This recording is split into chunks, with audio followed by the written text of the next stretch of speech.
টক ঝাল নুন এই সব মিলিয়ে রান্নার টেস্ট করা হয়। কখনো যদি নুন কম থাকে আমরা আলগা করে নুন নিয়ে নিই, বা আলাদা করে ঝাল মেশাই, আলাদা করে টক মেশাই রান্নার স্বাদের জন্য। কিন্তু জানেন কি, এই পৃথিবীতে এমনই একটা দেশ রয়েছে যেখানে নুন চাওয়া শেফকে অপমান করার শামিল, মানে সেখানে নুন চাওয়া বা লবণ চাওয়া অভদ্রতা বোঝায়। দেশটার নাম কি? আসুন সেই বিষয়ে বলি। দেশটার নাম হচ্ছে মিশর। খাবার সময় লবণ চাওয়া এখানে অভদ্রতা বলে বিবেচিত হয়।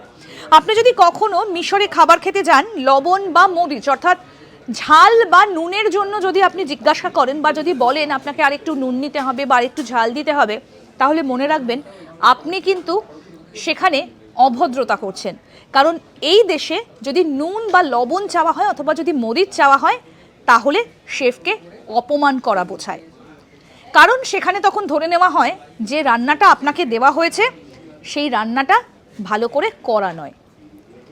তাই লবণ চাওয়া বা মরিচ চাওয়া মিশরে গেলে কিন্তু অভদ্রতার শামিল।